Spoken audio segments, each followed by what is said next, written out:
right now. Pittsburgh's best sports show is about to begin. Call us or tweet us. We've got things to talk about on the Ireland Contracting Nightly Sports Call. All right, thanks a lot, Jess, and thank you for tuning into the Ireland Contracting Nightly Sports Call. I'm Rich Walsh, and you can give us a phone call tonight at 412-575-2600 is the number. Jeff Hathhorn from 93.7 The Fan is joining me over there from the 93.7 The Fan cam, and we're going to be talking about, I know the last story was Aaron Rodgers, but I want to talk about the battle in Buccos who are going on right now, and the game just ended 5-4. The Pirates are now 3-2 against one of the best teams in the division. For some reason, they're 32-48 right now. And not a great record. And I think it's because of the offense. They got the bats going. It's not, I know it's because of the offense. They've been horrible. But, hey, where's Tommy Pham been for the first 75 games? Nick Gonzalez is hitting. Spencer Horwitz is hitting. All these guys are starting to hit right now. Maybe Ben Cherington was right. Hey, you get 5 extra base hits. Your cleanup hitter goes 5 for 5. Brian Reynolds has a couple of doubles. Those type of things happen, and Tommy Pham hits a homer. And we didn't hate Tommy Pham. We hated his production because there wasn't any. But in the last 2 games, kudos to him. He's brought the lumber. He's had extra base hits. And today, a home run to dead center. So, yeah, if only he would have started this like a long time ago, maybe the Pirates would be in a better situation. But, hey, kudos to them. The offense has come on the last 2 days. Jeff, what do you think the problem was with Pham? I mean, they paid him a lot of money. I didn't think he deserved it. Obviously, no one in Pittsburgh did what he's done so far up until the last 2 games. I mean, is it his vision? What was going on? I mean, if you can't see the ball, that's a problem. So I would pay a little homage to or a little credence to the vision issue. I mean, honestly, if you look at his batting average over the last couple of years, it's pretty much the same as what we've seen this year. So I'm sure vision played a part of it. He just got off to a slow start, and it just never materialized for him, except for these 2 games. And, hey, I mean, anytime you can take a game in Milwaukee, you remember that stretch when they couldn't beat Milwaukee at all. So a good win for them tonight. I think even more than Pham, Richie, I'm excited about Nick Gonzalez because you're starting to see some consistent doubles into, at times, nearly home run power. And maybe he is actually going to be a hitter. Maybe that first-round pick isn't going to be a bust, and Nick Gonzalez is going to be a consistent hitter for them. Yeah, he was the best hitter in college baseball the year that they drafted him. First 5 hit game of his career here tonight. And, I guess maybe the big question is, if he didn't get hurt in that very first game, how much of a difference would it have made for the Pirates? I mean, I know a lot of things went wrong for the Bucs. They had some injuries, but that was the biggest one. I don't think it's going to make a huge difference, but maybe it could have been, 4 games, him not being in the lineup? Well, he and Horwitz are basically a month into their seasons. The bat we're seeing now would have made a difference. The bat/glove we're seeing from Horwitz would have been a difference. Would it have been enough to tip, what are they, 16 under 500 to tip it 8 games difference? I don't know, but it's definitely better. And, IKF has been a pleasant addition to this team, and obviously the pitching has been there. They've been waiting for the hitting, and the last 2 days the hitting has been there. That doesn't mean that they can just sit back and figure, okay, everything we did in the offseason was right. They need to still be critically thinking, as Cherington said, and be open-minded to pretty much anything come the trade deadline. What is anything? I mean, who do you think they'd be willing to deal? Obviously not Paul Skeens. Would you listen to O'Neal Cruz? Because they got to do something. The problem is if you deal one of these guys, you need hitters, so you got to keep them around. But I don't know if you'll be able to keep O'Neal Cruz around. And what are you going to get that's going to help you next year if you get rid of a prospect, right? I mean, you'd have to trade another team like a Boston or a Baltimore that's in similar position where you could swap maybe a pitcher for a hitter, but no contender is going to want a prospect right now. Yeah, and, Cruz is frustrating because he is your lone young power talent. And as much as he is, 3 for 39 and against lefties, his last at-bats against lefties and against righties, he doesn't look much better right now. But you don't have anybody most teams don't have anybody like him. So you just play the game of keep trotting him out there and hope he gets hot again, because you just have no power. It's a team devoid of power, and O'Neal Cruz provides power. Very inconsistently, but he does provide it. The next hope you have is Connor Griffin, who I'm going to assume, if Ben Cherington remains a GM, they'll continue to slowly work up through the system. So I mean, they're playing to win now. You have Paul Skeens now. You need to do something better, and I don't think Cruz is a tradable commodity. I think he and Skeens are the two they wouldn't get rid of. So I'm glad you brought up Griffin. I mean, under another GM, do you think he's a year and a half away? Do you think he's a year away? I mean, when would you want to see this guy up here? What's today? Today is June 23rd. Actually, you know what? I would like to see him play another, and I'm serious about this, play another week in Greensboro and get him to Altoona. Because Greensboro is it's a hitter's league. Sometimes those stats can be very deceiving because home runs are easier in that league. Get him up to Altoona and see what he does. And if he struggles, you can always move him back, to high A. But let's see him in Altoona. Let's see him in these type of weather conditions in the bigger ballparks. He is as mature a 19-year-old as you'll see physically. And from everything we hear about him, mentally he's there too. Why can't the Pirates have a 20 or 21-year-old power hitter in their lineup here real soon? Yeah, so it's not out of the realm of possibility. You could see this guy up here next year, is what you're saying. If he hits in Altoona. I would be for it, because if he continues to hit in Greensboro, and again, the stats are a little skewed in high A, in that league, you get him up to Altoona and he has a good last month and a half of the season, there's a potential for him to start in AAA next year, and then you're a call away. And if I remember correctly, before we go to break, wasn't Brian Reynolds in Altoona before he was called up here? It was Sawinski. Sawinski, Sawinski but went straight I thought from Reynolds AA. was too. Reynolds was like a fifth option, because that's when Austin Meadows got hurt. Wasn't there a bunch of people hurt that year, and Reynolds got the call up?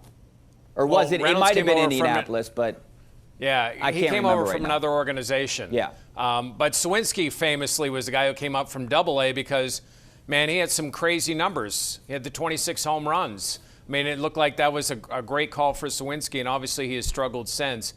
And that doesn't mean that Connor Griffin would struggle. I think each player is its own individual person. But, I understand the Pirates' mindset that they want to be cautious with these guys and let them grow. But I think he's a guy that's an exception, not the rule. All right, we got to take a break. We're going to take your phone calls when we come back. 412-575-2600 is the number. All right, welcome back to the Ireland Contracting Nightly Sports Call. This is our Xfinity tweet of the night. This is from NHL Network. You can see the Pittsburgh Penguins, notable free agents. You got some. Do you want to sign any of these guys, Jeff? Well, I don't feel pressure at the trade or at the start of free agency that I've got to make sure that I've get any of those guys signed. I mean, I think Nieto's a good player. He was hurt for pretty much his entire time here. And, I mean, Matthews, he's an interesting player. Maybe somebody you want to have on your team, but I don't think it's anyone.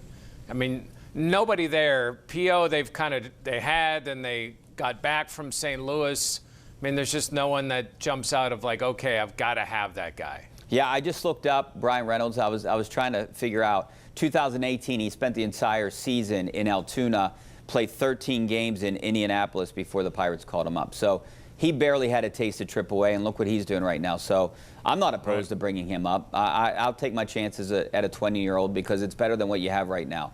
Maybe, what is it, the X generation? Let's go back to. Run it back to what, 2003 or 4? When was that? Long time ago. The Rico Fata era. All right, we're going to go out to the phone lines. 412-575-2600 is the number. Jerry out in Franklin. How you doing, Jerry? Hey, Rich. Hey, Jeff. Hey, thanks for taking my call, guys. Hey, Jerry. Appreciate the show. I wanted to talk about Nick Gonzalez. I remember they drafted him, and they talked about what a great hitter he was. It's nice to see him come around. I think people think that these guys are going to come up right away and just be phenomenal. And it's taken them just a little bit, but, boy, it looks really good. Second thing is Cherington, it looks like he's going to be here for the draft. And I'm wondering, with his job, at least in our estimation, being a bit on the line, if he'll go to high school and get someone, or if they'll look at somebody from college and hopefully get someone they can get up here a little bit quicker. Hey, Jared, great questions. Let's start with Nick Gonzalez. You know, I look at other teams, and they bring guys up a lot faster than the Pirates do, and these guys have success. These guys never really have success in the Pirates organization. I don't know what it is. Yeah, I know we want to be patient. I think Pirates fans are sick of being patient, though, Jeff.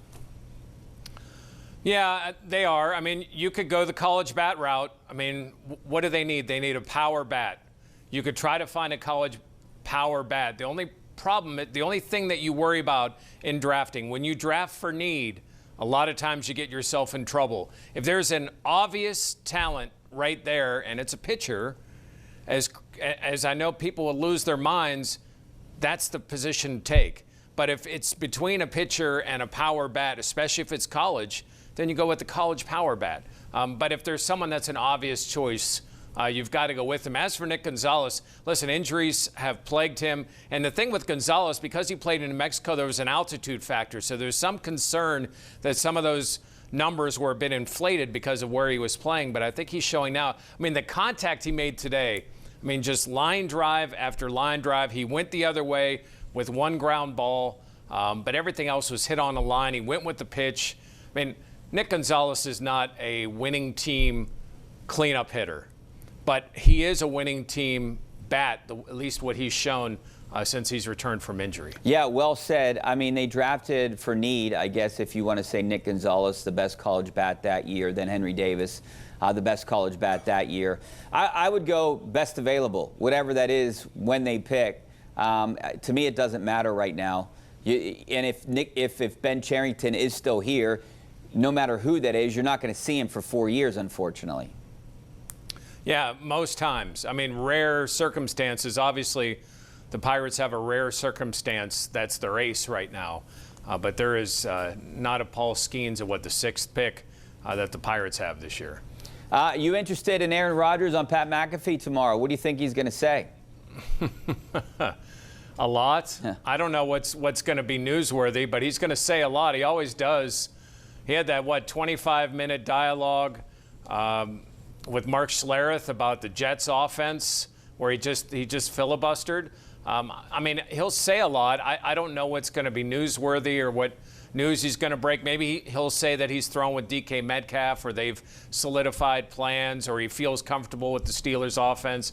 I think stuff like that. And then I think he'll go off on a tangent on, I mean, there's a few other things in the world that might pique his interest. So I think the big question is, when we're talking about the Steelers offense, how much control is he going to have? He alluded to that when we interviewed him on that Tuesday, the first day of minicamp, that, hey, if I talk to Arthur Smith and I want something in there, I'm sure he's going to do it. But if he talks to Arthur Smith and says, I want to run the offense like this, not like how you have it. You know, I'm not going to put it on Arthur, and by the way, condolences to his family. I am going to put him more on Tomlin. Like, I think if Aaron Rodgers comes to Arthur Smith and says, why don't we do this? Arthur will say, I think Arthur would be more agreeable to it. Then it's up to Mike of like, hey, can we do this? Can we open up the offense? Can we do some more things that might be out of the norm of what you like to run? I think that would be the smartest thing they could do. You should do it every year. You should cater the offense to the talent that you have. You have a Hall of Fame quarterback. To not allow him to do some of the things he does well. And what he does very well is play action, which means still running the ball, but maybe give him a few more opportunities down the field. And how about this? Down the middle of the field, because he really likes Darnell Washington, and Pat Freiermuth is probably at least as of right now, is your second best receiver. Speaking of receiver, it seems like it's going to be the same storyline as last year. They don't have a second receiver. I mean, they do, Calvin Austin, but he, I think, is more of like a slot guy, third receiver. Do they go out and get one in free agency? No one really available. Do they try to trade for someone like Lazard? Really doesn't pique my interest. Do you think someone will cut someone that they might be able to get? How do you think this is going to unfold, or do you think it's going to kind of unfold like last year? I think all the above are options. I mean, there are still some veterans that are out there. I mean, Gabe Davis was in for a visit. He's still available. There are a couple Keenan of other Allen. veteran guys. Yeah, I mean, they've had nice careers, but, I mean, Robert Woods had a nice career. and he's on your roster. I mean, He's Keenan like a Allen's Van probably Jefferson bit, for me. I mean, almost, right? Right. That's... And I think Robert Woods is a nice 3 or 4. The problem is they don't have a 2 necessarily. But I'll say this for Calvin Austin. He looked better last year. This is a contract year for him. He doesn't have a contract after this year. Not that he's didn't give effort before, but this is a huge year for him. And who knows, maybe because of a lot of attention to DK that Calvin can kind of sneak down the field and Aaron Rodgers can find him. We'll see, but I do think they're going to look to bring in another receiver. At one of those routes, they would prefer to have him ready for the start of camp. Yeah, I agree. 412-575-2600 is the number. We got to take a break. Back in a couple minutes.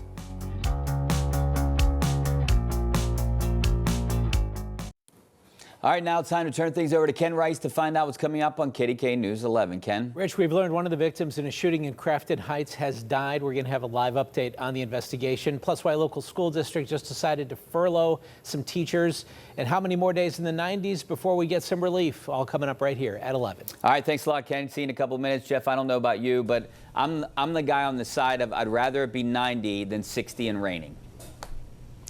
Well, I've heard that you don't play golf in the rain. I don't. That if it's yeah. So you would have withdrawn from the U.S. Open. I would have.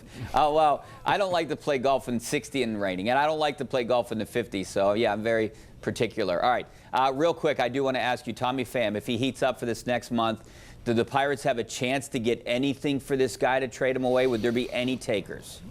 I mean, I think the last 3 years of the trade deadline, he's been moved. So if the team is desperate for a last bench player, maybe he could go. Same with Adam Frazier. There might be some interest. By the way, Dan Sangrilli just tweeted out that Nick Gonzalez has raised 50 points today. Wow, 50. He's the only guy in the 300s on this roster, which I think is very disappointing. Yeah, the whole offense has been disappointing. But hey, that's 2 in a row with double-digit hits. Yep. For him and Pham and Horowitz. All right, thanks a lot, Jeff. We'll see you same time, same place back here tomorrow. And hopefully I see you guys on KDKA News right now.